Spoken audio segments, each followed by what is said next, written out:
I often actually feel like if I started at zero, it'd be easier than what I have to deal with. Really? Right? Wow. Starting at zero is just now I have nothing to worry about. I don't have any Bills. I don't have any obligation. Obligation. Right? In your perspective, are street gangs more loyal than corporate America? We'll talk about brotherhood. So finding that balance of what you keep and what you don't keep has been kind of the learning curve the last several years. Do you ever feel scared of being judged or feeling like, you're stuck in a cage? Residential real estate is way too emotional for AI to take over, at least right now at this moment. Right. You can't take the emotion out of it. I didn't get shot at, I didn't get killed. I had a gun in my face once or twice, but I'd say it wasn't that big a deal. That's so crazy, bro. But welcome everybody.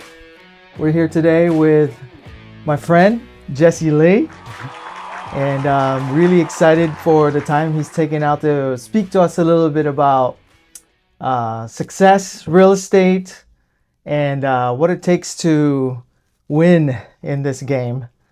He's somebody that I've known for quite some time. We've been in the same circles, and I'm just really excited because throughout the entire time I've known him, he's had a lot of success with real estate, and continues to be a leader in the industry. So without further ado, welcome, Jesse. yeah, thanks for having me on your thing. Sounds good, man. I thank you for taking the time to actually do this with me today. Sure. But yeah, just kind of want to get to know a little bit more about you, because I think we've known each other now since what, 2008 or 2007? Something like that, yeah. Something like that. 06, 07. Yeah. Yeah, been 20 years already. Yeah, dude, it's like 20 years just goes by like that. That's crazy. So just take us to the beginning, man, and we could talk about as much as you can, as much as you're comfortable. Obviously, Sure. Like I said, totally want to be respectful of you and your story, but the main goal about sharing your story right now is, basically show the real parts of it, right? Because in our industry, there's a lot of ego, there's a lot of flexing a lot of times, and so for our audience, that's most of them are going to be just starting out in real estate. There's a lot of them are just starting out with like either lack of confidence or a sort of handicap. Sure. So take us to the beginning, Jesse. Whenever you talk about what it takes to win, I think it's very important that we go through what your history is. And the first thing that comes to mind really that really impressed me is, the story of your dad, right? Because your dad, basically, he was fighting communists, right, in Vietnam. Yeah. And I think that's a very powerful figure to actually grew up with. And so from what I understand, he got on a boat and then he left everything behind to give his family a shot, right? Sure. And so, be honest, do you feel like you've honored his legacy, and do you still feel like you still owe him something that you haven't paid back yet? I don't think I've ever felt that I owed anything other than just making sure that I do whatever it is I'm capable of doing, because there was a lot of effort just for me to be born, right? Yeah. So, he didn't get on a boat, but I think about it, it became more perspective as I had children, right? Because I have a 19-year-old, right? And I have a 10-year-old, and I'm thinking, when was he fighting in a war? He was a teenager, right? Wow. So Yeah. 14, 15 years old, maybe lying about his age a little bit, but just basically being a child soldier, escaping re-education camp. It was the third time that he escaped when he got out, right? Wow. So he walked through the killing fields. He made it to Thailand eventually, and from Thailand he was eventually able to go to a refugee camp in Philippines, and ended up in Texas somehow, some way, right? Wow. So, you know, it would give you the proper perspective of everything that I ever have to do is not going to be that difficult, right? There's nothing I'll ever have to do that is as hard as, and it's not like a far distant story of, oh, well, this person survived this. My own dad did these things, right? My own dad had to, you know, boil water from the river with lemongrass because it smelled so bad because, you know, the dead people were in the river, right? Oh my gosh. You know, go through Cambodia and you eat monkey brains. And you do all these, drink your own piss sometimes, all this stuff. I've never sat down and had one continuous story of this, but it's little things here and there you pick up, you know, growing up, like, oh, this happened and that happened, that happened. Then you can kind of piece together a tapestry. Right. You can kind of put it all together like, well, this is where it started and this is where it ended up and this is what happened in between. And there's not anything I'll ever have to do. Patrick actually has a good example. I think his parents gave him this example of, we have clean water in our toilet, right? So with that in mind, I never am going to have to worry about drinking water, right? Barring some kind of global catastrophe, I'm not going to ever have to worry about any of these things. The only thing I need to be concerned with is just putting a little bit of effort into my own life, right? And that's all it really takes here is putting some effort. And I think a problem, a lot of, especially where we live, a lot of people have a problem blaming everything and everyone other than, you know, maybe they didn't put enough effort into something and that's why something's not working, right? Or maybe they did put effort, but they didn't put it in the right place and you immediately blame somebody else. All we have to do is just, it's very simple what we do, right? It's simple, but it doesn't mean it's easy. Yeah. But we go out and we just talk to people who own real estate, and that's all we have to do. The more we can do that, the better we're going to do that. So I think for me, no, I don't feel like I owe anything. I just have to not be a complete degenerate with my own life, and I think it's good enough, right? Right. But again, my dad had a whole entire saga of just even coming to the United States at all. My mom almost died in a car accident a year before I was born. Wow. She should have died apparently, from what I understand. So the fact that she could survive some once in a lifetime thing, and the fact that my dad can get through a once in a lifetime thing, and then those two people got together and then I'm born. There's so many little things that statistically shouldn't have happened, right? So the fact that I'm born at all means I have a life that you shouldn't waste, right? And, you know, as long as I don't waste my life doing something completely worthless, and I feel like that's all I have to do. Well, that's an awesome frame of mind to come from, because obviously, you know, nobody's born a success, you know, despite having that, you know, because your dad was in Vietnam during the late 60s, early 70s? Yeah, he was born in mid-50s. Mid-50s, okay. So, and then he was did all kind of stuff when he was a kid. Like you think the third world kids, what they're doing, getting themselves into. But a lot of his family were, you know, kind of black market people. So he was running around with different circles. And I know he would, like, you know, sell drugs and stuff to soldiers, U.S. soldiers, when he was a kid, and, you know, did it for his mom, right? Wow.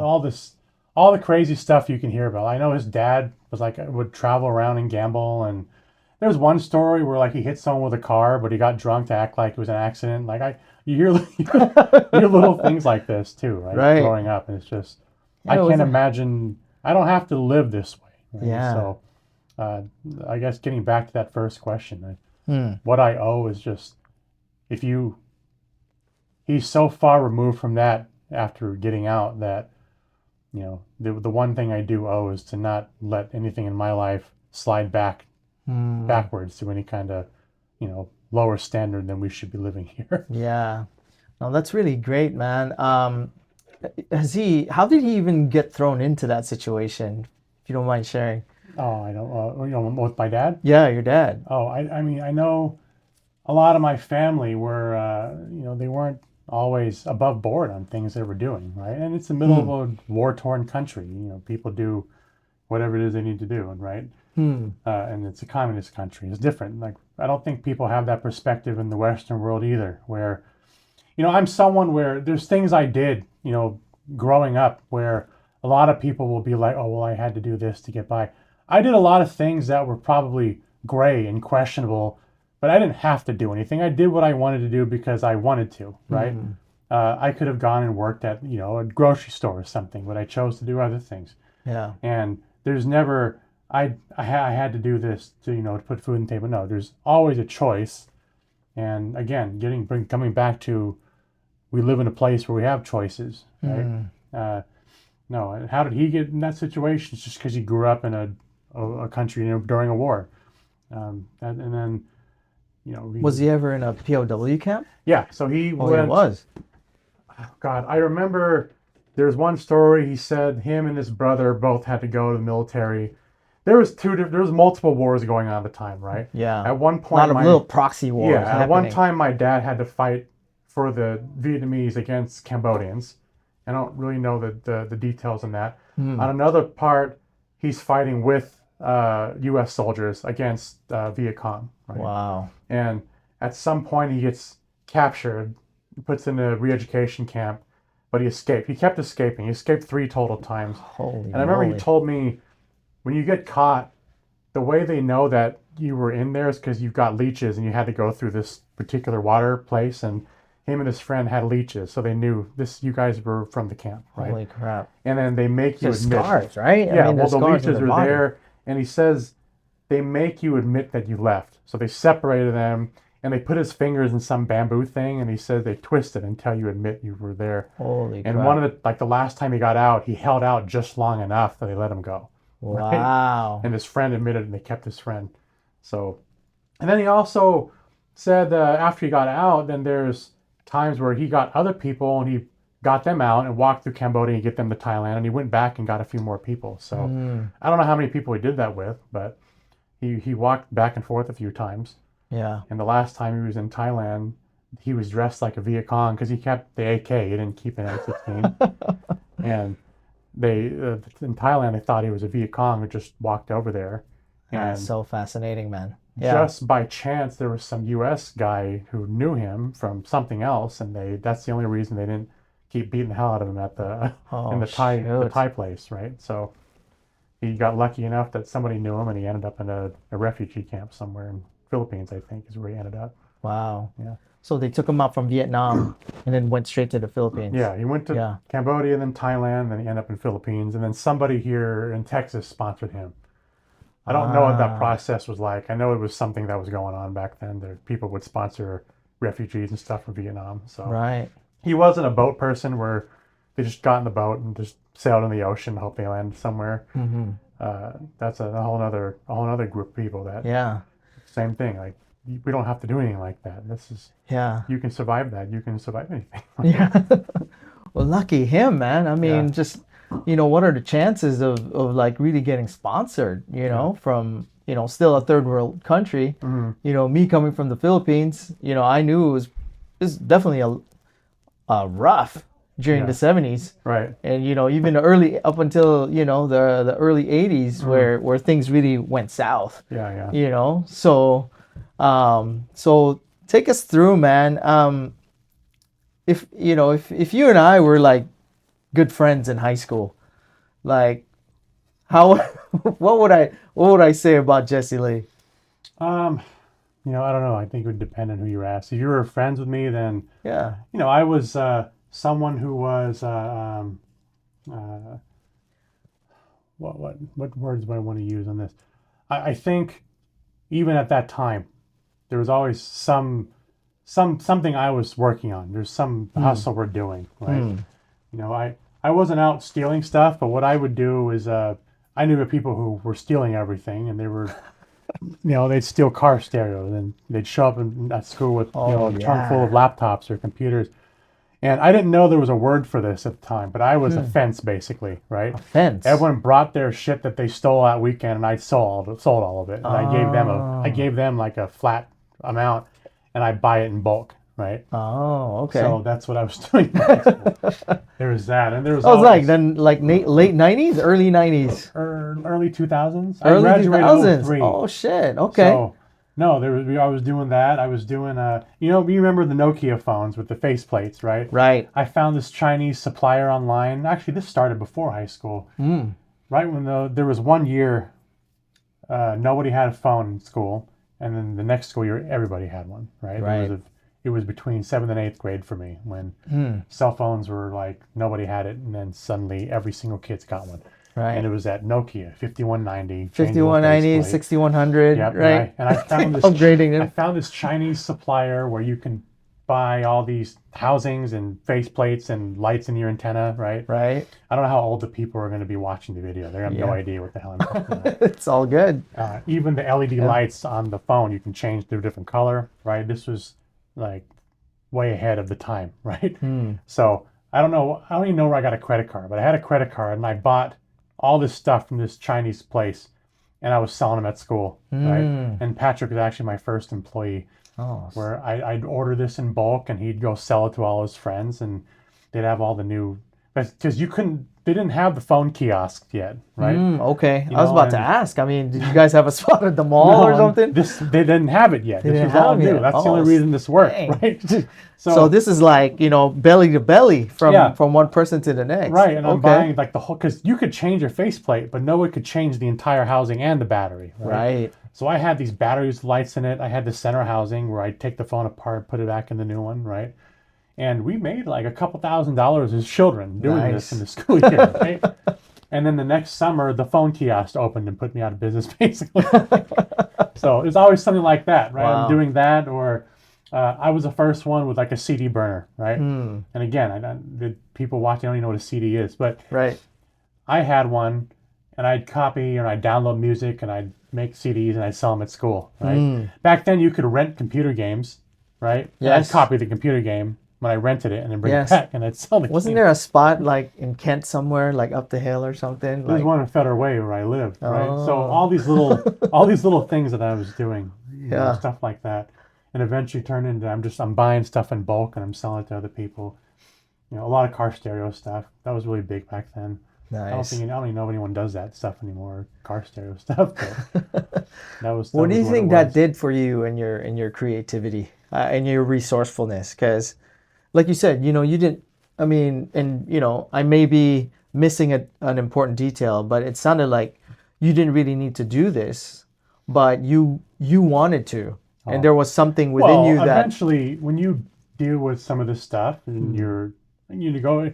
One thing that does for you when you're young and you're buying and selling, you negotiate with everybody all the time, right?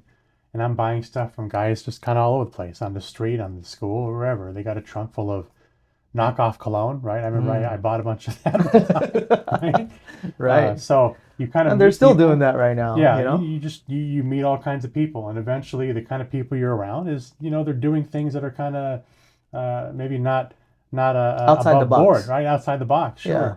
And I didn't really get a lot into the drug business with too many people, right? I did a little bit with weed, right? And with that, and this is what I'm talking about is, I in that business, I got into a little bit, but again, this is the thing where I was mentioning earlier. A lot of people do business that's illicit or illegal, and they act like they have no other choice. Of course, there's a choice, and this is what I was referring to. Right. I did this business because I made more money doing that than I would have working at the gas station, right? And to me, at the time, it was the easiest way to get what I wanted, right? Right. And I wanted just to make money and not have to really answer to anyone, right? So, no, I didn't have to do that business at all, but still, I did. And I keep bringing this up. For those of you who are young watching this, weed was a big deal back then. Right. People actually went to jail and got killed over it. So it's not like it is right now. You can shoot up heroin in the middle of Seattle and nobody gives a shit. But no, about such an amazing time, contrast. Well, isn't it? It's I mean, aside from the money, I mean, obviously it was, because there was a big demand for it at that time, being daring enough to actually dabble in it a little bit, I would say. I feel like back then, it was a lot came from Canada, right? And I knew people who were, I met people who were kind of getting it wholesale, right? So, and there was a lot of people around me who were in that business. So, of course, naturally, I got into it. But, Yeah. BC Bud was a big thing. And then I feel like after 9/11 and the border tightened up a little bit, seemed like that's when everyone started growing here. Right. Right. So it wasn't BC anymore. It was KC for King County. KC. Oh. Right. And, again, this is a business where it was a little bit, it was a little dangerous, but Yeah. I didn't really mess with a lot of guys who did any of the other things, because the way I felt about this was like you meet guys who like were into coke or other stuff, and they're kind of out of their mind, right? Right.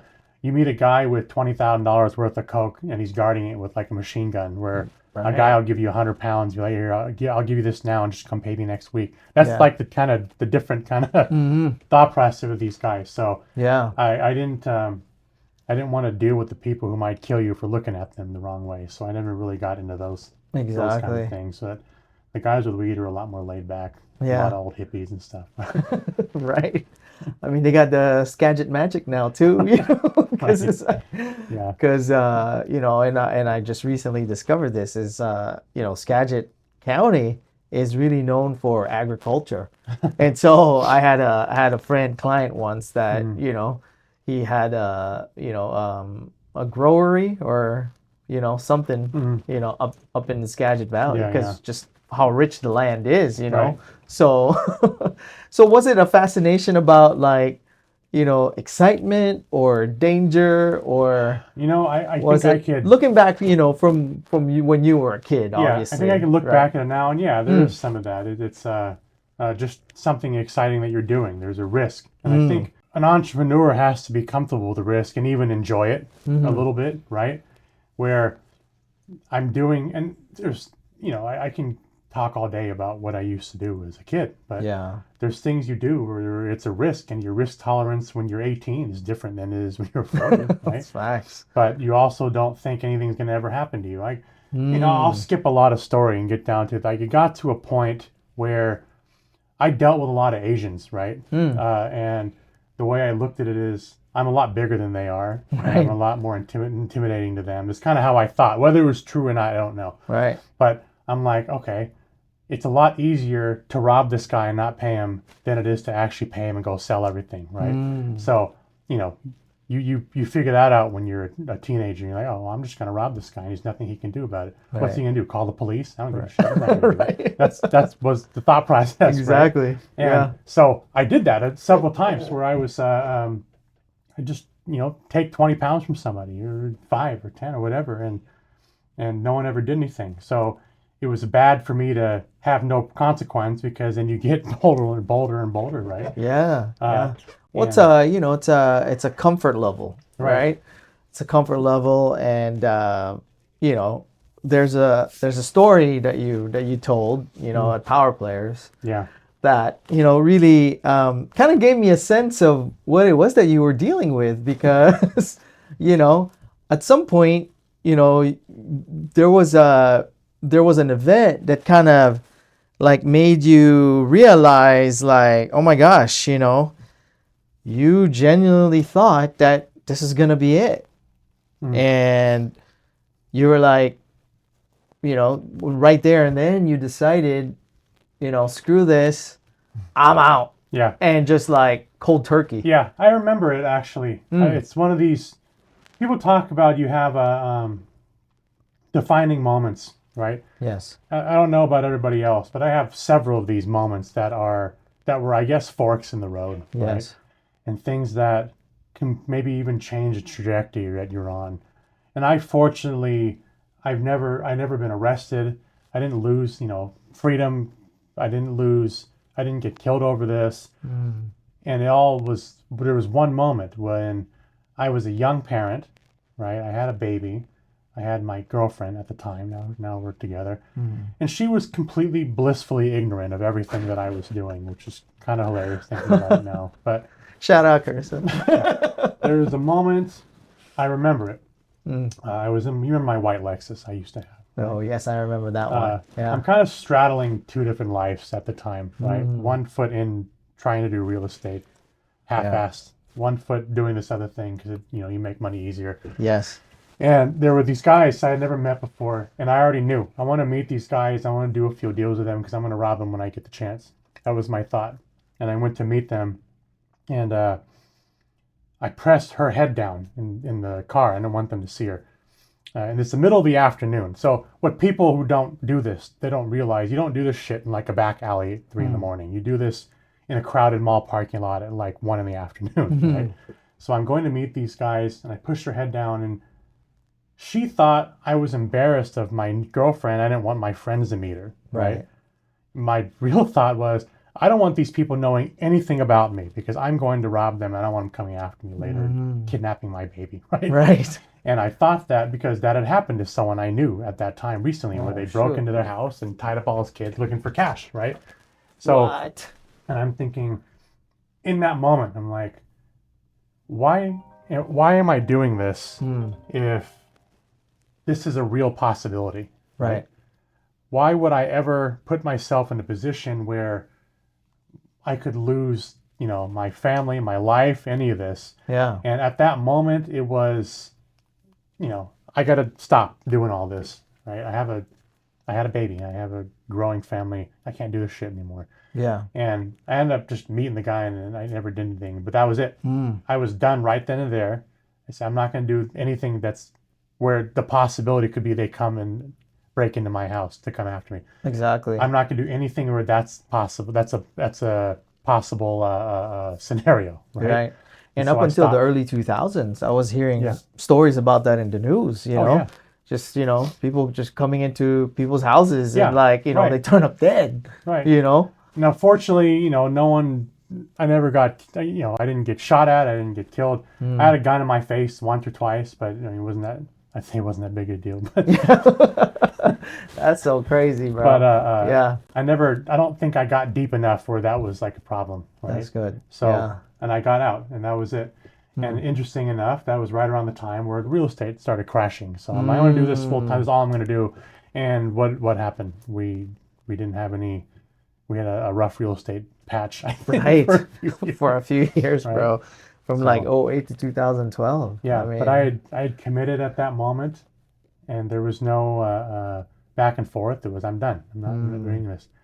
And I was never in any gangs or anything. So I never dealt with anyone upset that I decided to quit. I'm done. Right. So there was no repercussion or blowback or anything. I don't even know if that really happens, but yeah. I just decided this is not how we're going to live. I'm not going to raise a child doing this. And from then on, it was just real estate. Yeah. Back then, was there somebody that kind of like exemplified the life that pretty much everybody knew but didn't want to mess with, that you could remember? I mean, you don't need to name names, but I think there's I'm sure there's people, some of the other, people look up to in that, right? There's plenty of people I know who did it. Yeah. And they're still around now. Right? Yeah. They don't do it anymore as far as I know. But I don't know that there's not like, I don't know, it's kind of a party lifestyle, right? yeah. At that time you see someone at like, God, what clubs are out at then? Like Venom and like Cowgirls or what's that? DV8. Yeah, all those places, right? Right. You see, like, and again, I dealt with mostly Asian guys, so you see some of the, which ones they are, like Right. when they're Vietnamese and they got all the tattoos and they got the, designer Jade hanging. belts, and Right. they're like, 5'4", right? And they're hanging out, buying all Gold the, chains yeah, and dropping a few thousand every night. That's right? crazy. You know what Yeah. they're doing, probably, right? So, but no, it is. Yeah. There's not like one person I could look at and be like, oh, I'm Yeah. going to be like that guy. No, for me, I was kind of just independent and. But it sort of fit an archetype, like Yeah. you said, like all the tattoos, Yeah. the gold chains. It's more about just money comes in, money comes out, right? It really is an easy come, easy go thing, right? And I think that's actually something that's carried through that for myself is, I don't feel like I waste a lot of money, but I don't mind spending money on something, especially my kids, right? Of course. My And your kids, loved ones. Yeah, no, Yeah. I'll buy it. And I'm like, well, what if you lose money? I don't give a shit. I'll go make more money. That's how that's the way I look at this is money's not like a finite thing. If I need money for something, then I'm going to go get money for whatever it is, right? And I think that's something that if you can look at it that way, like I don't care about money itself, right? Money is really just a tool that we use to do things that we need to do. And if you can, I think getting back to the main topic of this, for new real estate people especially, a lot of people are coming from a regular job, W-2, whatever it is, where you get paid every 2 weeks or a regular interval. There's a predictability to it. Yeah, we don't have that. You can do things and put things in place to be a little more predictable, but at the same time, this is part of entrepreneurship is sometimes money's coming in and sometimes it's not. Right. And you can't look at money as the end all be all. We need something other than I want to make money as a goal, right? Yes. Because if all you want to do is make money, you're not gonna last very long. Exactly. It's going to be hard to sustain. Right. Because then what? Right. You're gonna make money, and then what the hell are you gonna do then? Right. So for me, I don't care about the money. I don't care if someone says, "What if you lose this or that?" I can go get money, make money whenever. It doesn't matter the market. Right? I know for myself, I can go make money if I do things I know I need to do today and tomorrow. I can make money from that immediately. Right? Yeah.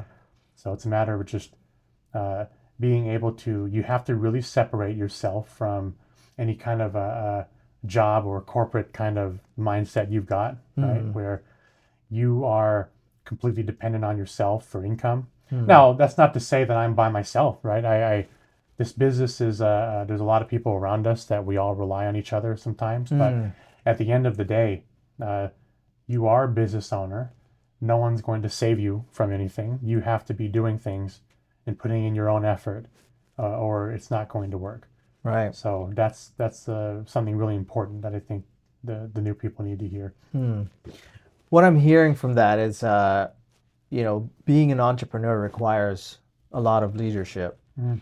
And how do you think your dad's experiences being in a war, how do you think that shaped your attitude towards entrepreneurship and being a business person, a business leader, or a CEO? I think, there's, again, I think the overall just mentality of nothing I'm doing is that difficult. That carries over to everything. Yeah, I've heard you say that a few times. Yeah, it's not anything he's ever said to me specifically, right? It's just, I know that my life's not going to be that hard. So nothing I'm doing is difficult.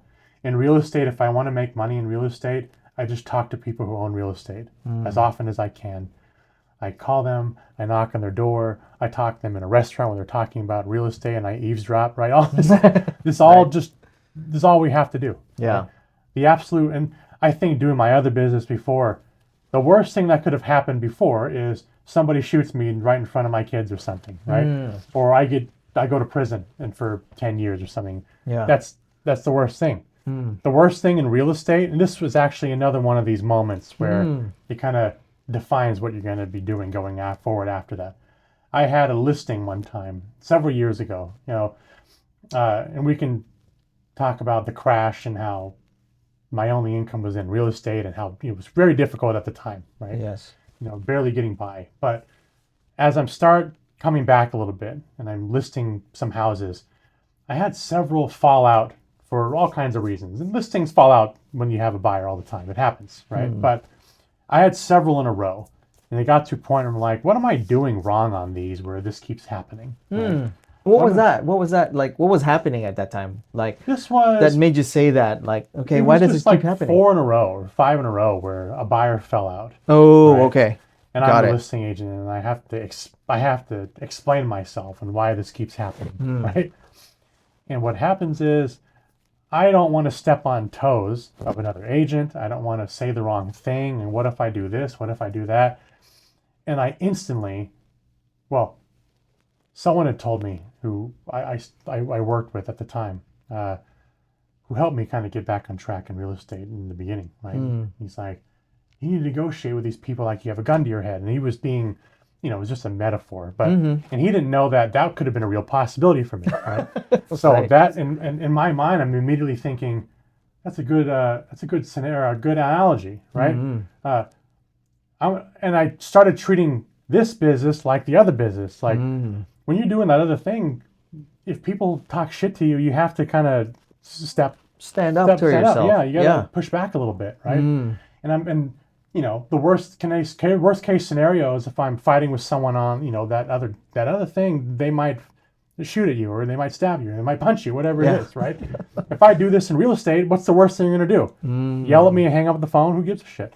So it changed immediately from that point forward, right? I love that reframe. I look at this now, I'm like, why am I worried about what this realtor is going to say? Or number one, they're not my client. That's not my buyer. My job as a real estate agent is to represent my side as best as I can. Correct. Get the best terms, get the best price for my side, right? Not for the other agent. And I think Seattle market in particular, and with realtor members in particular, they think and they act like we're supposed to have some sort of cooperation with each other, that us being cooperative is more important than everything else. Well, it's not, right? Yeah. And this is when I started butting heads with a lot of agents, right? Where someone would ask for something and I'd be like, no, I'm not doing it. Or they'd say, well, what about, can we do this terms? I'm like, no, we're not going to do that. And like, and they'd make, we want to make the offer this way. I'm like, well, you can go straight to hell because I'm not even going to look at it, right? So that's when it changes. I'm going to treat this business just like the other one, right? If somebody steps up to us, then we're going to push back really hard, right? Right. And there was a lot of kind of feeling it out a little bit, where sometimes I overstepped a little bit, but it became, I wasn't worried about it anymore. Like I didn't care about being necessarily abrasive in these scenarios, because again, what's the worst thing they can do to me? Hang up and complain to my broker, and I don't really care, right? That's what it came down to. There's absolutely nothing they can do to me to be intimidating, right? Right. And that has carried on even to now, right? Right. Because some real estate agents and brokers really like swinging their dick around. So, Right. not realizing that, there's nothing that you can say to me, right?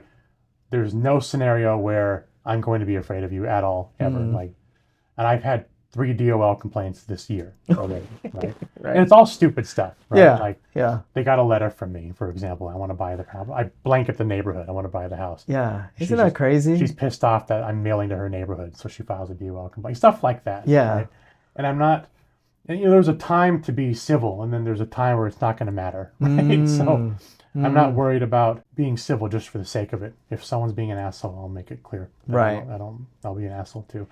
But there was a moment. It was that moment. It was that listing. It was in Kent, where buyer fell out one after another, and finally I'm like, I'm doing this shit differently, and that's it. And then it closed right after that. And then going forward, it was, stuff closed a lot better. I pushed really hard. I got better terms. Nice. I pushed when people would put multiple offer, I'd pit them against each other. I wouldn't do, most people like, send me your highest and best, and they don't say anything. No, I would actively pit them against each other.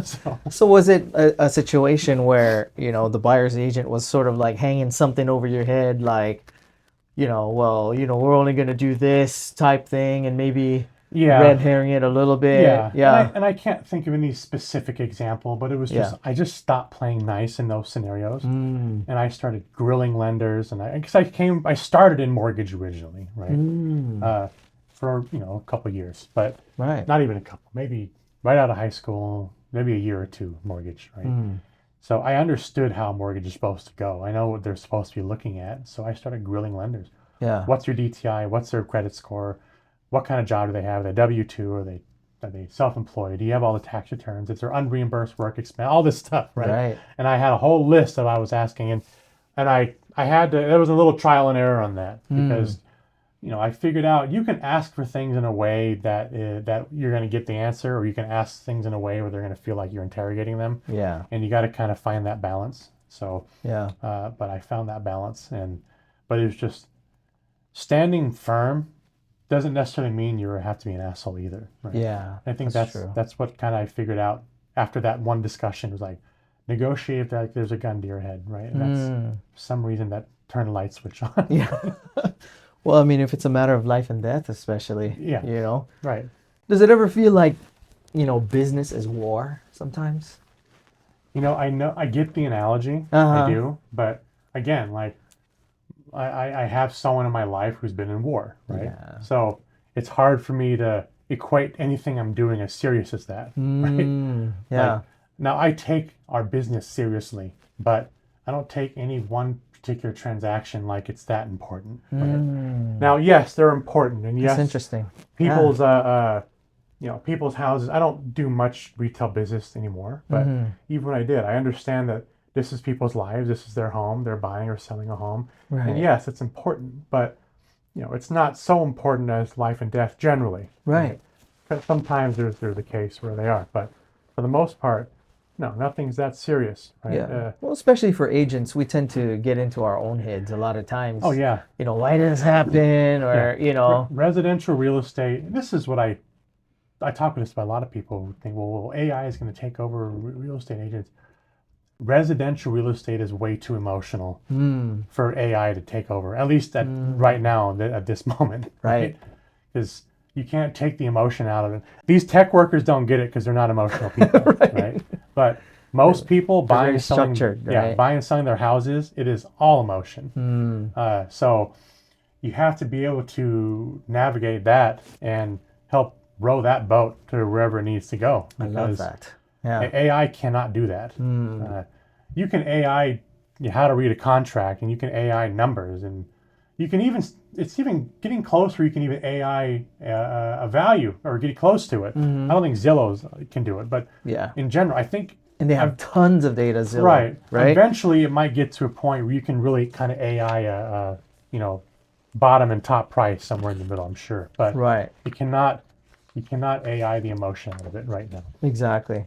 Because it's not always dollars and cents. Yeah, You hardly ever is. Yeah. And yes, you may be able to get a floor to ceiling type of approach when it comes to value, but it's the meaning of that value that actually matters most to clients. Yeah. So that's a really nice reframe.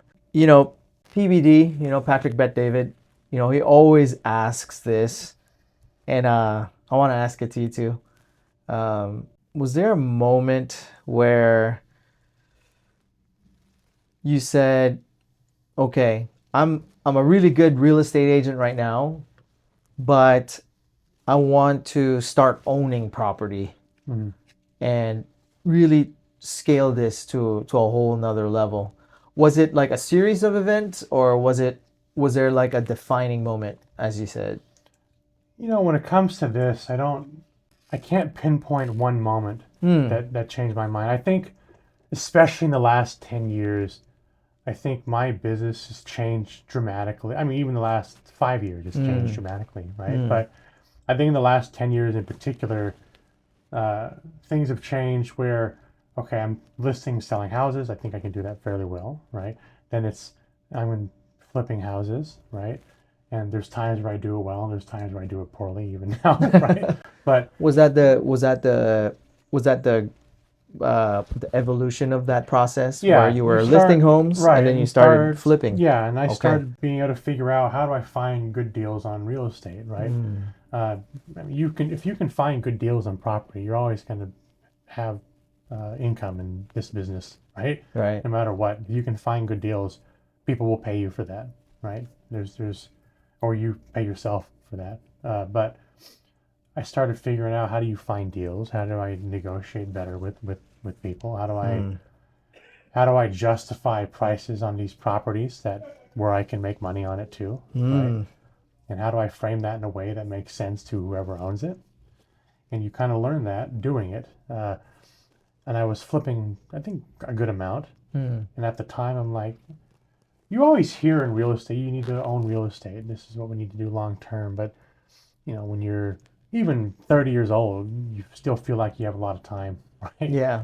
And I was flipping everything there, but and then I realized one day that when houses are, they cost so much. I remembered how many houses did I have a chance to buy under 100,000? Mm. How many have I bought under 100,000? There's several, right? I was talking with this with my friends too. He's been flipping a long time. A good friend of mine, and he's like, Is it phone? how many houses did he buy under 300 in goddamn Bellevue, right? Yeah, a lot. I listed some of them for him. I remember them. Like, Jeez. even if you kept two, right? You kept one. Dang. Even, right? Woo. But so how to get back to that time, eh? Right. You think about that, and I mean, I remember the second flip I did was kind of a disaster because, well, it was a disaster at the time. I don't think it was a disaster now. Like, I did every single thing you can do in a house at that property. It was a great experience. Right? Yeah. We picked the house up and put it back down. I got a permit. It was the first time I got a permit. I got red tagged. Right. Everything happened in this house. I tore it down to studs and did everything. Wow. So when you say you picked it up, you lifted it. The house got jacked up. 10 feet into the air, and then they poured a new foundation and set back down. Wow. Right? And I paid $75,000 for that house. I could have rented it the day I bought it because it wasn't that bad, right? I was just in this flipping mood where you just, well, we're going to make everything better. That could have been left the way it was. The floor was a little crooked. Who gives a shit? Whoever lived there wouldn't have cared. Right. I could have, my payment with hard money was like $800 in that house. Wow. Right. So. And how much would it rent for if you rented it out at that time? Right now, at that time, rent would have covered my hard money payment. Oh. Right. Like I even went to my bank. They could have given me a loan to pay off my hard money, and I'm like, oh no, I'm going to flip it. I'm going to make all this money. Well. Oh shoot. But I mean that would have easily been paid off at this point if I didn't touch it. Yeah. Right. I probably need to do a roof by now, but I could have done very little of the house. That thing could be paid off right now. That'd be about $3,000 rent. Dang. Right? So, and that, I don't even feel like that was that long ago. Yeah. Right. What year was that? God, it was probably 2015-ish. Oh, okay. Right? I guess it was a long time ago. Yeah. It doesn't feel like that long, right? No. But somewhere along the way. Have you sold the house since then, or you still own it? No, I sold that. Oh, you sold that. I lost one. like 30 grand on that deal. Holy moly. Flipping it and it took a long time to get the permit, right? It took a long time for all of it, but somehow I lost money. It was Patrick's first listing, actually. Oh, okay. He listed it for me. No, I thought shortly, well, a little while after that, how many of these houses have I had that I could have just kept and they would be paying my life right now? I only need to keep a couple and I'd be fine. Yeah. But at that moment, I realized, just in my lifetime, a very short period I've been doing this, prices have gone up dramatically. Right. Rent cost has gone up dramatically. The mortgage, the 30-year mortgage, 30 years from now is about my retirement age, is what I was thinking. And I thought, okay, we need to keep houses. I need to keep it. If we don't, we're not going to have anything by the time we retire. Flipping is just a job, albeit it's kind of a high-paying job, right? But I mean, really, at the end of the day, it's just a job. If I stopped working for that week, nothing's going to get done. So I decided I'm going to keep one house every year. And in the first year, I kept 8. And then the next year, I kept a few. And then, like, the end of the second year, I was out of money. I'm like, well, I don't have any money. Oh, I didn't sell anything, right? So finding that balance of what you keep and what you don't keep has been kind of the learning curve the last several years, right? And I decided to start being a landlord right when COVID started. Oh. It was a perfect time. Wow. Right? During the eviction moratorium. It was a wonderful time to learn how to be a landlord. That's fairly recent. I mean, in the grand scheme of things. Yeah, it's only been, 6 years, right? So I wasn't a landlord until, I got my first rental a couple years before that. I ended up selling it because the HOA was a pain in the ass. I should have kept that too. I regret it. Wow. I bought a 3-bedroom townhome for $90,000 in Des Moines, and it was right by Highline High School or Highline College, and like, what the hell? I can't even buy a car for $90,000. I know, right? Point. So that was a mistake selling it. I made money on it, but I wish I had kept it. Right? But either way, I kept one rental from like 2018, 2019, paid $90,000 for it. It's worth like $400 now. I'm building 2 ADUs in that lot. Nice. But other than that, all the rental, I think for the most part, is within the last 6 years. Wow. Right? So. So you've grown it from. It's like 58 units total. Wow. Right? And I feel like it's not going fast enough. But when I think like what we're talking about right now, it's 6 years from 1 to 58. That's pretty good. That's think, pretty right? good, I know some actually. people buy It's 58. roughly about 10 a year. Yeah, some people buy 10 units at a time, right? I got mostly houses. I got I got the Wonder Park with 13 units. I got a sixplex with a couple people, fourplex, two fourplexes. I have a duplex, and then the rest are houses. Right? Wow. So you So- still own single family right Yeah, now? we own a bunch of houses, and Wow. I think, we figured out at that time this is what we need to do, and I wasn't happy about it at the time. But well, let me back up. Right when COVID started and the eviction moratorium started, I had this wonderful idea that we're going to get deals from people who don't want to deal with their squatters. Right? Oh. This is a great deal. We have a great opportunity to buy discount real estate, and yeah, we did. But now you find out why they don't want to deal with it. Right? Oh. So I learned how to be a landlord, just kind of trial Trial by and fire error. a little bit. Yeah. Right? I think I did like 15 evictions in a year or something, like within 1 year, moly. right? Right when the moratorium was ending, because I bought property that had a lot of squatters. So most people, their landlords, they might do one or two eviction their whole life, right? Right. I did a bunch of them at one time. So Your cortisol must have been through the roof, bro. you. I mean, 15 in a year. It's But like, you go back to like what I was saying earlier. Is this really as bad as what my life could be? Right? Back to the I have clean water in my toilet thing. yeah. Right? Yeah, it's kind of a pain in the ass, but I learned how to have fun with it a little bit. Right. Oh, man. I mean, take us through if, somebody that, they could have some problems, but everybody deals with their problems in a different way. I mean, if somebody's out there right now, listening to this, how would you offer advice on how to reframe challenges? Because, this is just finding this out right now. It's so helpful, and it's definitely a powerful way that, a really formative way. You've done same events as I have. We heard the same story where the guy told the agent's having all this struggle, and he's talking about he's not making money, his deals are falling apart, and he tells him, you're having the time of your life and you don't even realize it, right? That is true. It really is true, because during like my Wonder Park evictions, for example, it was very time consuming for one, right? Yeah. And you have no idea when it's going to be over, right?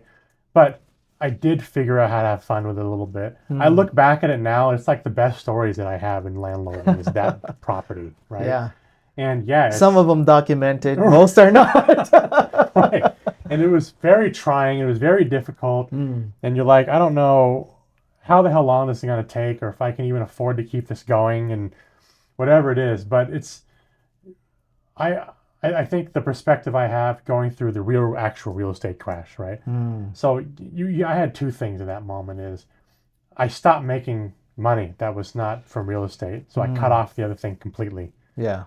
And The hustling you side? make some money, but you don't ever keep any of it, right? Because Right. it's true. That's like the money comes in and you just spend it, right? Right. This is how Whether that- it's for marketing how that or life reinvesting it back into the or business. just blowing it. That's just Oh, okay. when you're for the doing hustle. those things, you just blow the money. That's just kind of how it is, Right. right? Because it's easy come, easy go. Right. Yeah. So there's that, but then doing real estate right right before the bottom, then we hit the bottom after, right? And trying to, I foreclosed on my house. I filed for bankruptcy, and I'm in my 20s. I think about it now. I only owed like $80,000 or $100, right? Bankruptcy over. I literally spend more than that in the last week, right?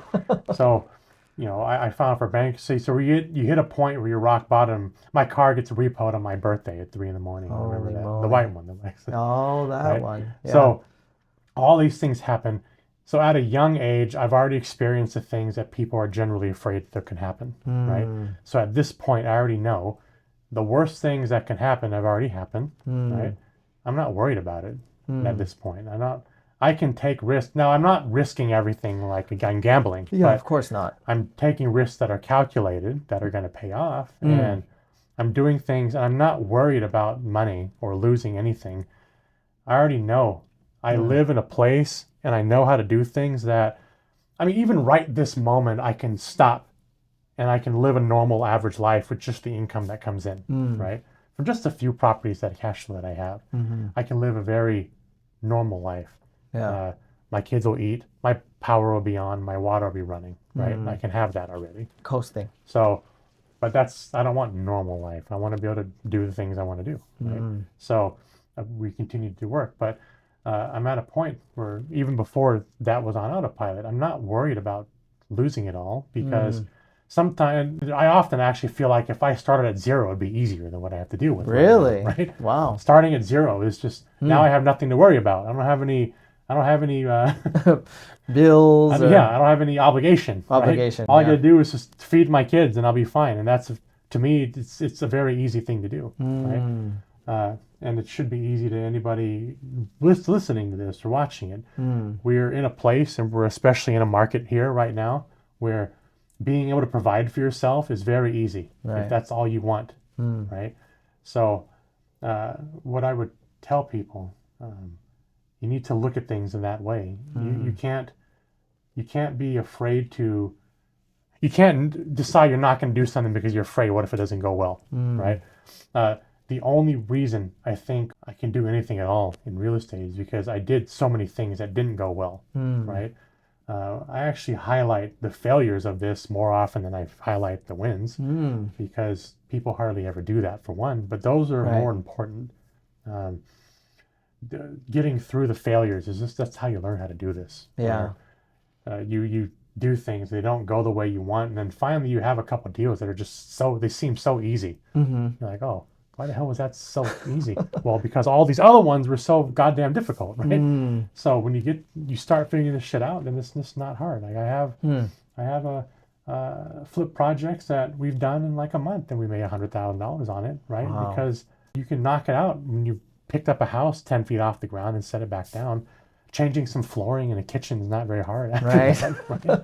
So, I mean, do you ever feel like, do you ever feel scared of being judged, or feeling like, you're stuck in a cage? no. No. What kind of cage?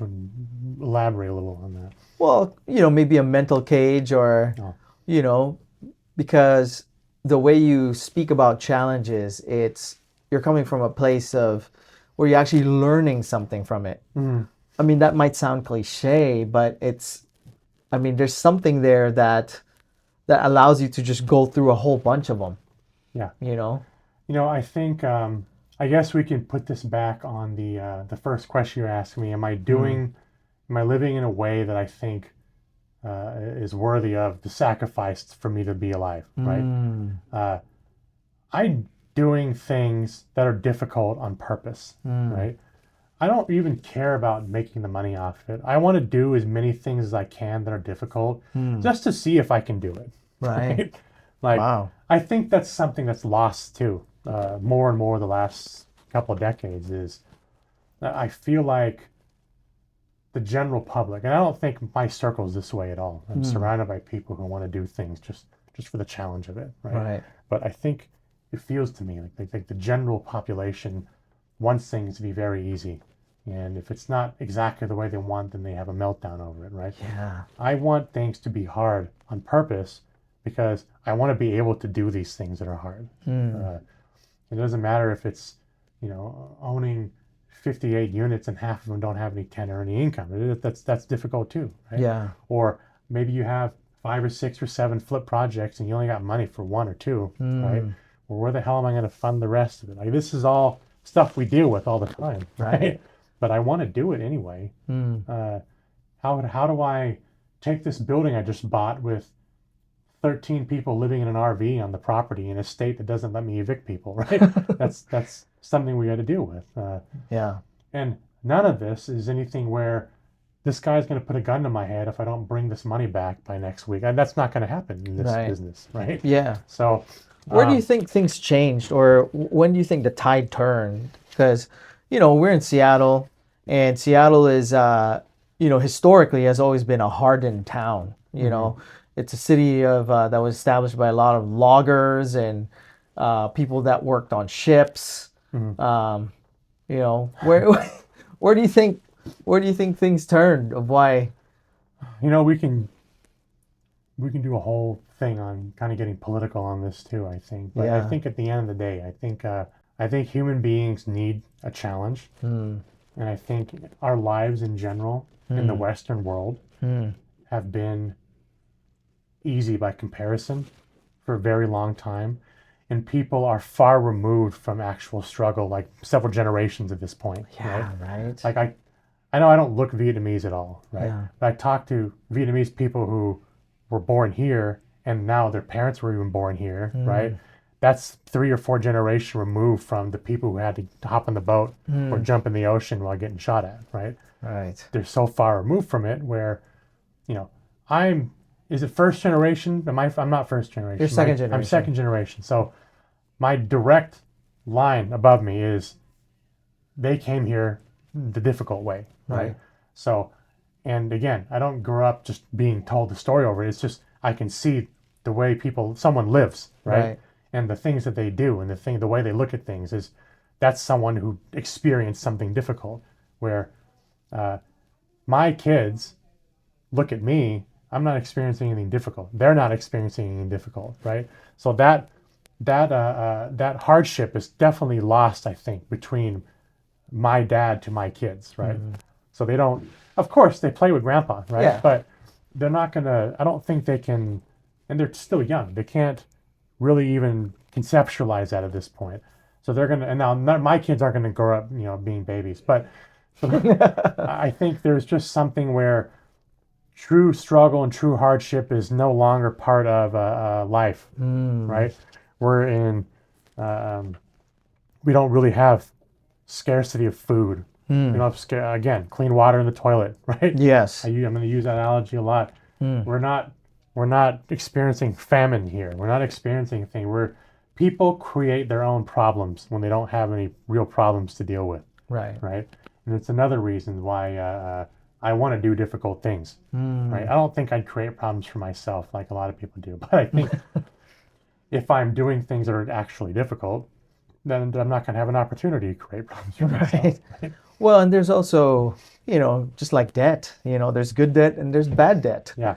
And there's, challenges that are good and some of them, are bad. Right. Right. Yeah. So it's really, I think part of what you're saying is, and I'm summarizing is, pick your battles. Yeah. Pick your challenges. Right.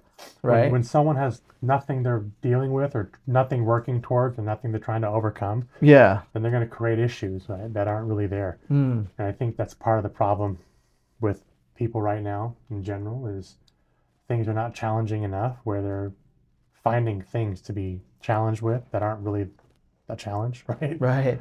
So I think another thing, if you're starting in real estate, you've got plenty of challenges for the most part, right? Right. But you need the right perspective, right? Take us through that, on that moment, because did you ever, when you came into real estate, were you a natural at it, or was there people that doubted you at first? I was like 19 when I got my real estate license, so I don't think people doubted me. Here's a problem too, is I think when you're young and you're starting something and you're surrounded by people who are older, they think it's kind of adorable that you're doing it, right? And I'm the same way. I see like a 25-year-old kid, I'm thinking, oh, that's adorable. Yeah. I want you to do well, right? You But know, you're looking at that's- it like I look at my own kids. Yeah. So maybe not even taking it too seriously. Yeah. But I want them to do well. So for me, I was in an industry, and I think when I got started, it was kind of a transitionary period in the industry too, between the old guard and what we have now, right?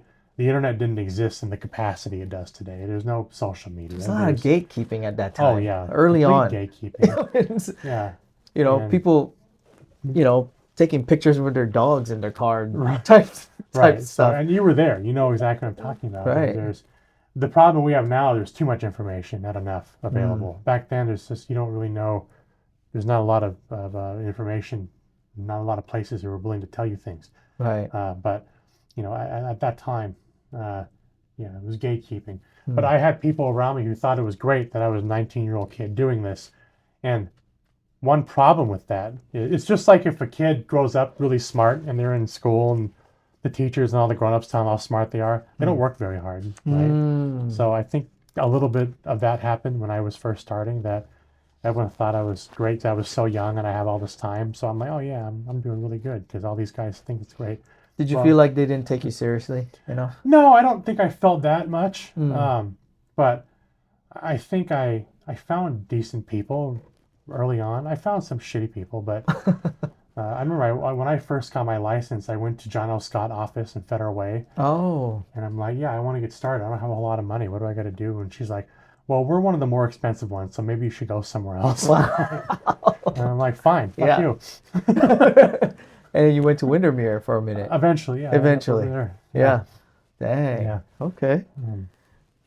So, you talk about handling deals like 5 or 6 difficult ones. What's the deal that really humbled you? I mean, I don't think, see, if I could word that differently, because, humbled seems to sound like extreme. I think in the recent couple of years, I had this dadu project that I thought was a great idea. And it was another one of these ones where I bought and there was a squatter in it and the owner just didn't want to deal with it. And I made this I thought it was a ridiculous low offer. And they accepted it. It was listed too. It was in Greenwood. It was like $480 and I offered like $350. Wow. And he's like, yeah, fine, we'll take it. And then I knocked it down another like $20,000 after the inspection, right? Dang. And he's like, yeah, I don't care. Has it been on the market for a little bit? No. It was listed as vacant land. Oh, okay. But it wasn't a teardown. Right? Now, at the time, I thought this was a great idea. Great deal. Not a teardown. I found out later the owner owned like 300 houses. Holy boy. And he had like $100 million of real estate. And he did not give a shit about this house. He's just like, yeah, here you go. This is your problem now, kind of thing. Wow. So I talked to him, afterward. He's passed away now, but I talked to him quite a bit after I bought it. And he's like, yeah, well, I don't want to deal with that lady. So she had already been there a year and not paid.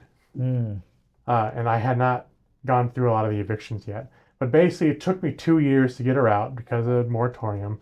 I remodeled the house for her when I first bought it, thinking she'll get her life together, and she didn't. She just destroyed it again. And 2 years to get her out, and like another year dealing with my permit. And I crammed this ADU behind this house. It was like a 3,000 square foot lot or something ridiculous. And I just absolutely just shoved this ADU in this tiny space that had no business being in. Was it 1,000 square foot or? It was 850 square feet ADU, 2 levels, right? One of the pre-approved plans. And the house was like toward the back of the lot already, and I stuck the ADU behind it. So it was kind of a mess. But, I lost a lot of money on that whole deal overall. Wow. And, you figure out right then, just because you can do something doesn't mean you should, right? So right now I've got 8 or 9 ADUs or 10 or something in permit right now. Nice. But every single one has its own yard, has a garage, has a driveway, and they're 3-bedroom, right? Some of them are legally 2-bedroom, but I've got a third office with a closet, so it's 3-bedroom, right? Yeah. So I'm building 1,000 square foot houses. I'm not even calling them ADUs. That's what I've taken from that last one where I lost all the money is you can't do something where it's a condo, there's a detached condo, but now you've got no amenities that a condo would have, and you have none of the advantage of a single family home because it's 8 feet away from your other house, and you have to park in front of the main house to get to it. So, I'm surprised anyone even bought it at all. I would never bought that shit. Yeah. But, eventually it sold and we lost money, but we figure out what we did wrong, and now I'm not doing it that way anymore. That's real, man. I mean, you hear this all the time where, maybe some of our mentors, they tell you, just make mistakes. The more you make of them fast enough. But there's, I think a lot of people would be able to relate where it's like the fear of making mistakes is just so overwhelming for a lot of folks. I mean, what we lost in that would have wiped out people normally, right? I think. But I don't want to discourage people from trying things. I just look at what I did on that. Like, look at it objectively. If you're going to look at this, is this going to be a finished product that I would live in, right? And if it's not, then maybe you need to question whether you need to do it or not. I think most people doing daddies right now aren't making any money. I would, if I were a betting person, I would make that bet where the majority aren't doing very well with it, because a lot of these daddies I'm seeing are completely stupid. And I don't know who the hell's going to live with it. Right? Do you think they're bought incorrectly, or do you think the designs are not a lot of designs feasible? are bad. I think a lot of the way they're orienting them on the lot, a lot of them are bad, right? Like that one I did, you couldn't park by it. There's no way to park by it. It was on an alley, but there's no parking there. Like this thing was just on the property line. You could not. You have to park 30 feet away to get to this building. So Holy moly. People are doing that. People are doing designs that don't make any sense. I built a 1-bedroom ADU. I still own it, and I thought it was a good idea at the time, but I realize now, like, that's a very limited buyer pool, right? Who the hell wants a 1-bedroom house? Hardly anybody, right? It's a nice condo alternative, maybe, but who wants a 1-bedroom condo? Not very many people, especially in Tacoma, right? That's where that one's at. Right? Now, if I had that building in, like, I don't know, Madison Park in Seattle, someone would buy it, sure, but it's not. It's in Tacoma. So really decide where you know what you're dealing with and the location you're at, for one. And for two, make sure it's something people actually want. Right? You wouldn't want it, then nobody wants it. Yeah, that makes sense. And if I didn't understand how to structure the debt, I don't know how I would have came out of that other one where I lost the money, because I was able to recollateralize and do lots of different things, right? With whatever I was short on that property, and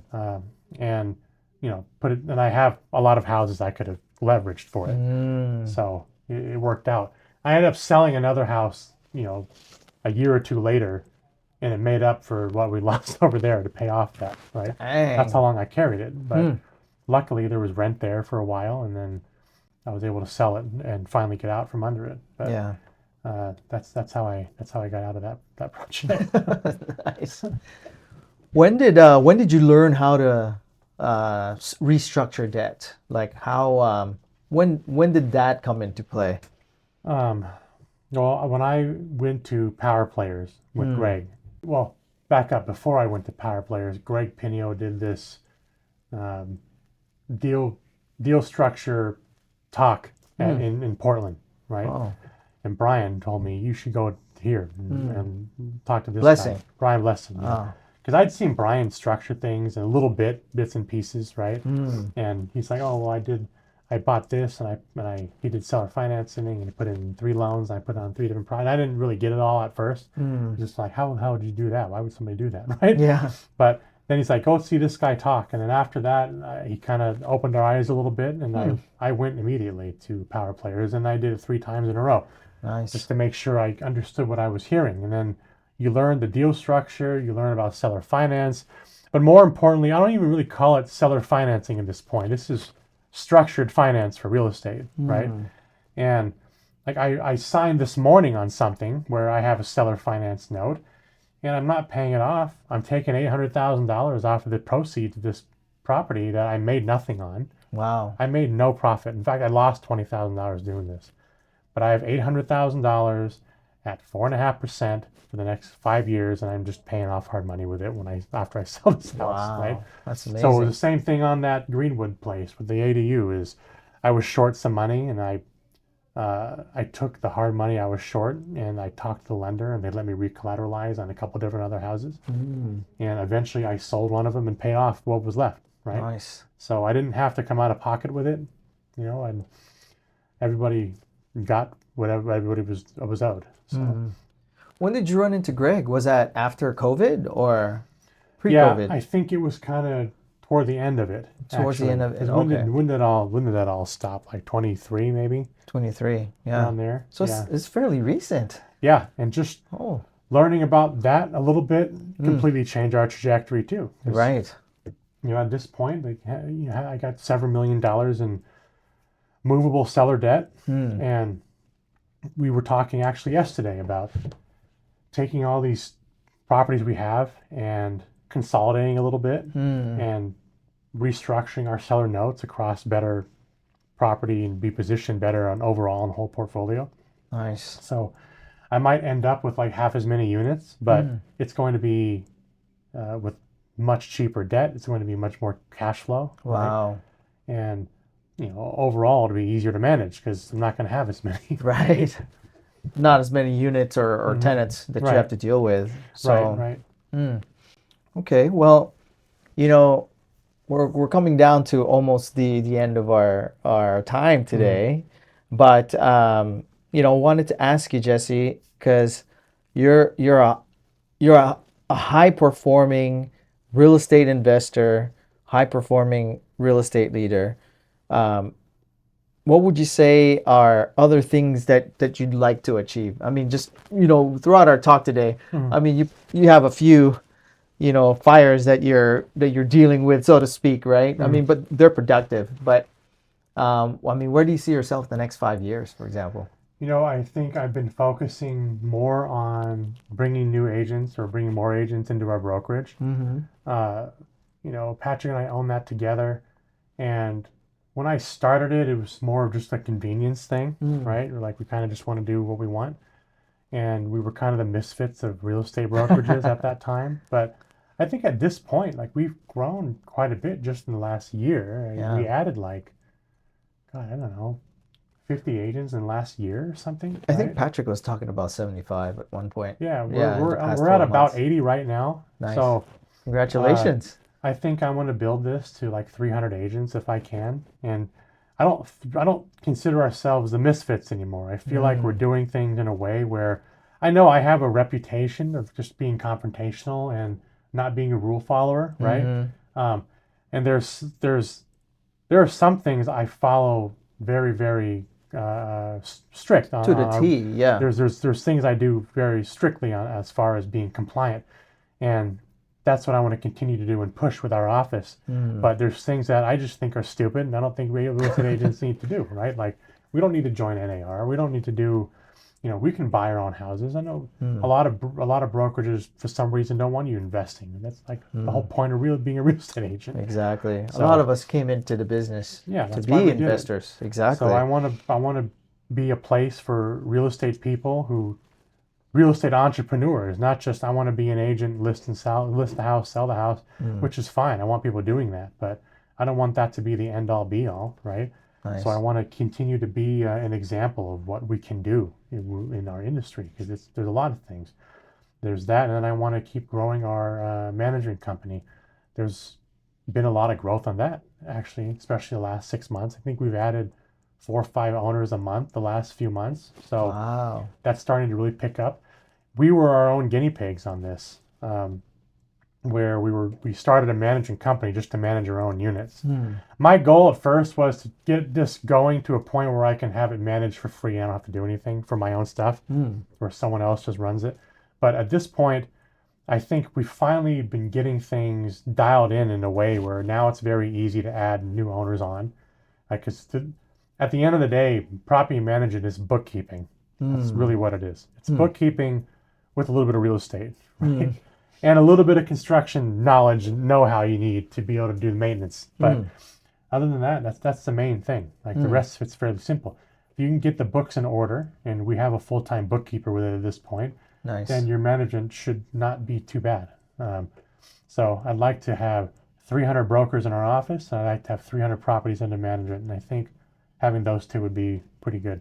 Yeah. And I can oversee that, just be around when people need me. That's amazing, man. I mean, do you think it's still worth it to own rentals here in our area? I was actually just talking about this the other day. I complain a lot. I do. When I'm like having a fit of rage, I complain about it. But at the end of the day, it's actually not that hard, right? If you can be systematic on this, you know what notices need to be used for what. I have a 120-page lease for everything we manage, right? Dang. It's very comprehensive. It's very thorough. And, if they don't abide by it, then they're getting notices by not abiding for it. So if you can maintain timelines for notices, you can maintain timelines for rent increases, for non-renewals if that applies. You can maintain notices for lease when they're breaking terms of lease, right?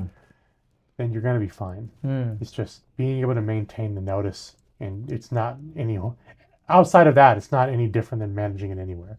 Nice. And I know how hard evictions are. I know probably more than most people, but our screening is so thorough, where people we've placed in rentals, hardly any have had any eviction. Wow. I think I've had like one, maybe two, right? And we placed a lot of tenants. So one of them, the only reason they got evicted is there was two guys, roommates, they rented the place.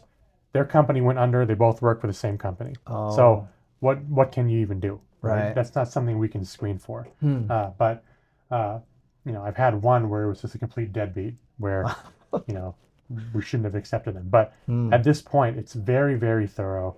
We all look at pay stubs. I require things most times you need for a mortgage to qualify for a rental, right?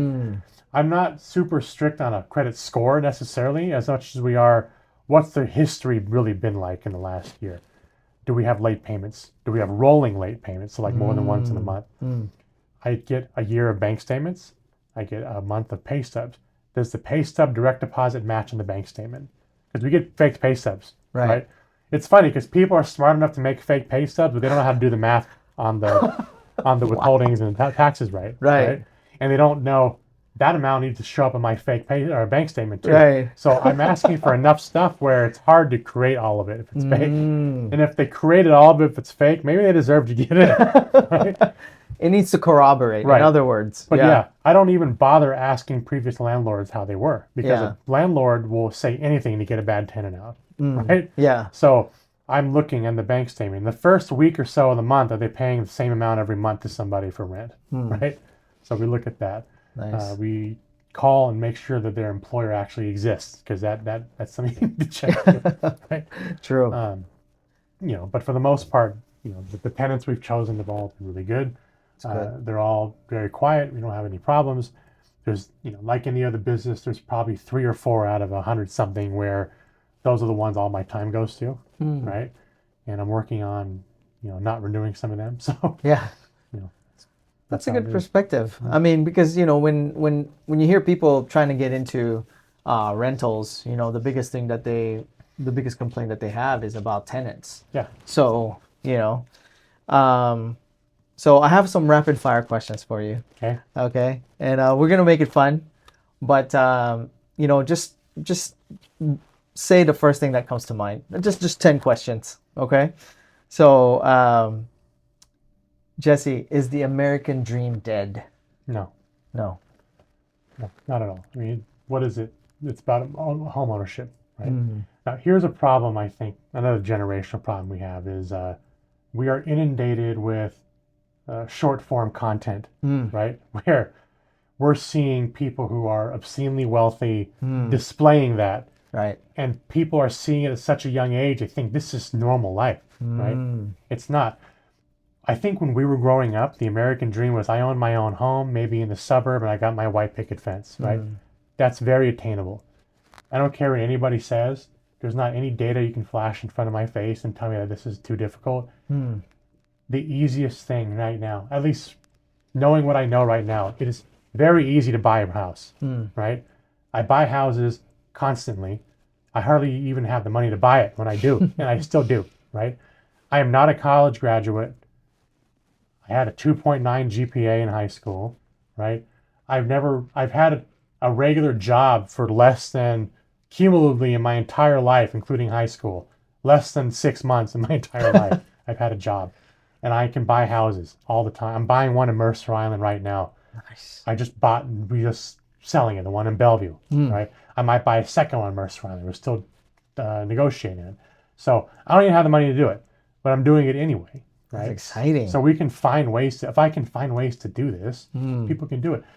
You can go lease option a house with very little money, right? If you want one home and you want to own one home, that's very attainable. So awesome. No, it's not dead. Absolutely not. Nice. Would you, if you can have a choice, and there's no in between, would you rather that one of your sons be miserable and rich, or be broke and happy? God, there's so much context with that. Yeah. Right? Obviously, I want them to be happy, right? But this is another cliche thing too, is money doesn't make you mean or nice or whatever. It just brings out who you already are, more of what you already are. So if they're miserable and they're rich, they're going to be miserable when they're poor too, right? There's not any problem I ever had in my life where money would have made it worse, right? So, and I think my kids are fairly well grounded, where they already understand money is a tool. It's not something that you worship, right? Right.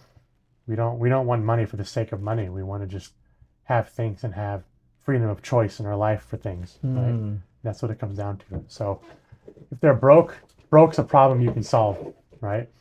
If they're rich and miserable, they can fix being miserable, and it's a lot easier to do when you're rich than you're poor. That's true. Yeah. So it's kind of like one of those catch-22s. Yeah. Yeah. Cool.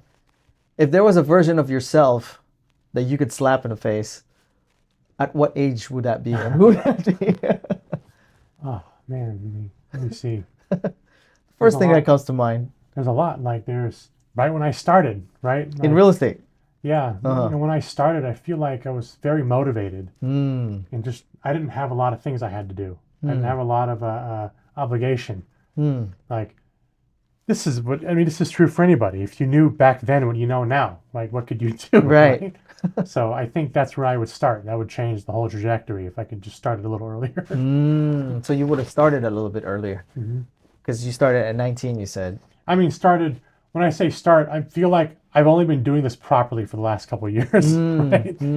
Even though it's been 20 years, I didn't start doing it right until just the last few years. Yeah. Right? Well, I think, to go back to what you said about instant gratification, I mean, a lot of it is trial and error in connecting dots and accumulation of knowledge and experience.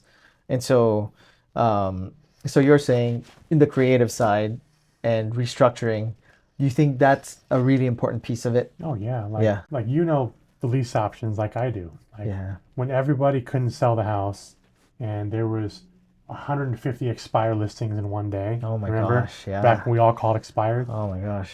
It would have been a much different conversation if I called them and said, "I want to buy the house," instead of "I want to list the house." Right? How different would that conversation have been at that time? God, right? yeah. Yeah. Huh. Like, how many houses could we lease option at the time where no one could sell anything? Right. Probably 100 in a month. Right? Jeez, yeah. That's I mean, and imagine how big your portfolio would be by now. If we could have houses that they owed $400,000 on in 2006, that we just paid their mortgage. You got to pick and choose, right? Which ones could rent for the right amount, right? But you pick and choose out of the hundreds and hundreds or even thousands of houses that were available, right?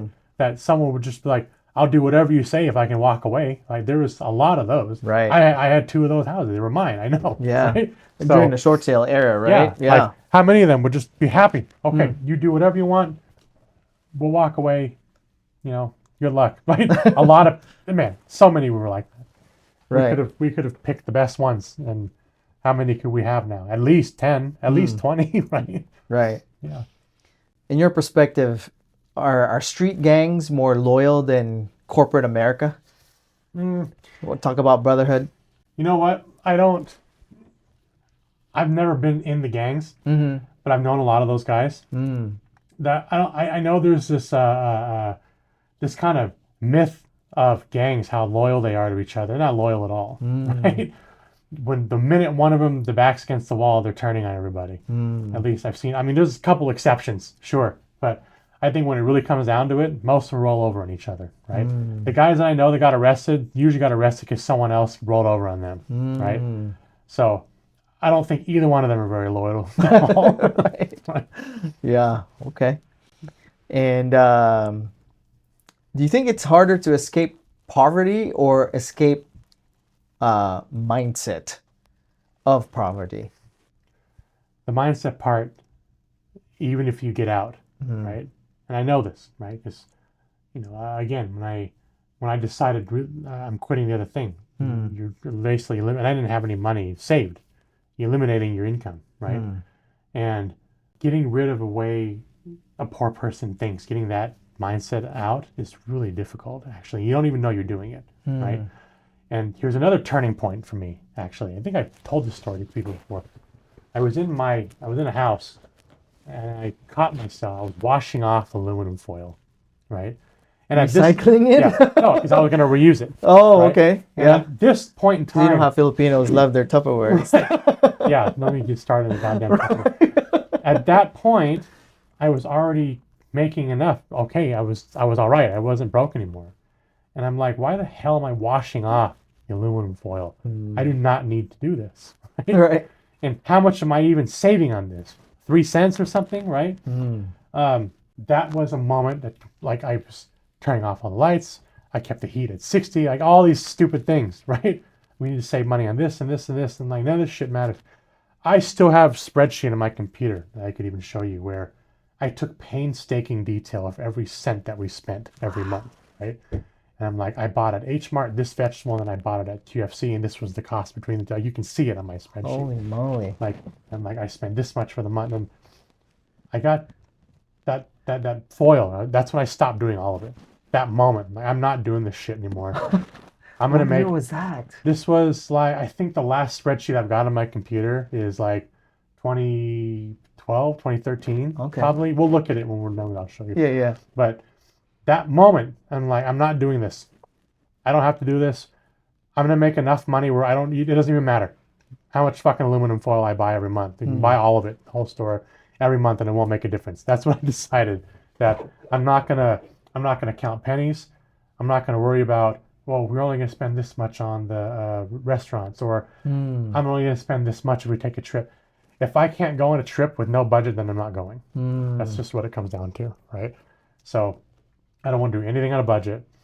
I'm not going to be concerned about whatever food costs. If my kids want to buy extra food at the restaurant, they want to order 4 different things and eat half of all of it, I don't give a shit. They're going to order all of it. They're going to order that. Nice. Right? So, I mean, I'm not going to make them be wasteful either. But at the Right. same time, we are not going to be concerned that, can I afford to eat this? No, I can afford to eat whatever I want. Nice. If my kids need to go to a dentist, we're going to the dentist, right? That was the moment. It was the aluminum foil, washing it off. Right. And I caught it. It was Wow. like this moment. I was doing it subconsciously, just like scraping off stuff off. Yeah, I mean, it's automatic Yeah, because, you yeah. know, you're by the faucet and stuff Right, in the and sink. I'm not doing this shit. And I threw it away. Dang. And I've never washed aluminum foil ever again. That's awesome, bro. I'm gonna hang my hat on that. Like, make a mental note of that, you know, because, you know, there's still some people that, you know, go through the grocery and Yeah. you know, they research prices, Right. and they would drive out, you know, to a different grocery because they could save 50 cents. Right. You know. It's like gas too. Right. Like, gas could be $1 more somewhere, but how big is your gas tank? 20 gallons? Like, I'm not gonna go sit in that Costco line for an hour to save $20. Right. So that's kind of how and I might have gone to the opposite extreme from that moment. And for all I know, there's some kind of subconscious, you know, mental problem I have or something. I have no idea, right? Maybe there's like some kind of traumatic being poor experience that I haven't worked through, whatever it is. I have no idea. I'm not a doctor. But I'll tell you, I'm not washing aluminum foil ever again for the rest of my That's life. awesome, bro. Good on you. Good on you. Okay, so for our last question, you know, somebody that's going to be watching this is probably going to recognize your face Yeah. in that world famous Zillow picture where you're going out like this. Yeah, And you're right sprawled on the wall over there. and you're sprawled out in a countertop. Yeah. What would you say to anybody who's watching this that, you know, that's a little bit lesser known about you, you know, because we could, you know, we like to have fun and we like to, you know, keep things light in our business because it gets serious, Yeah. right? So what is one thing that maybe our audience wouldn't quite know about and that you would like them to know about you as a person? I have no idea. You have no idea. I think there's times when I could be, where I can appear to be standoffish sometimes, and I know that. There's times where I think that I can come off as aggressive, but I think the people who know me, they know I'm not too aggressive, really. Right. I can be when we need to be, Right. but whatever I'm doing or what I'm saying, they might see me do something somewhere. I don't want someone to decide they don't want to approach me or talk to me because they think I'm aggressive, right? Because I'm not really. Yeah. Like in the context we're in right now, right? Yeah. You can walk in here whenever you want, and we're gonna Chop it up. Yeah, exactly. So that's how I am with everybody. I talk a lot of shit, especially online, right? Yeah, but it's just like this is a sport to me, right? When you ever play sports like in high school or anything? Oh yeah. Yeah, yeah. it's you talk shit to each other. That's Right. just how we are. It's like it's my version of the locker room talk. Right? I'll talk shit to someone online, for 5 minutes straight, but I'll still be friends with them. Right. So sometimes I forget they don't know me, and I might be offending somebody. Right? So no, Yeah. if I say things and I've seemed too aggressive to one of you, then it's not really anything. There's nothing personal at all, and I'm more than happy to discuss any of this real estate stuff. No expectation. I don't expect anything back from them. So if they have questions, they can always come to me. That's good, man. Well, I think that's a good ribbon to wrap it up.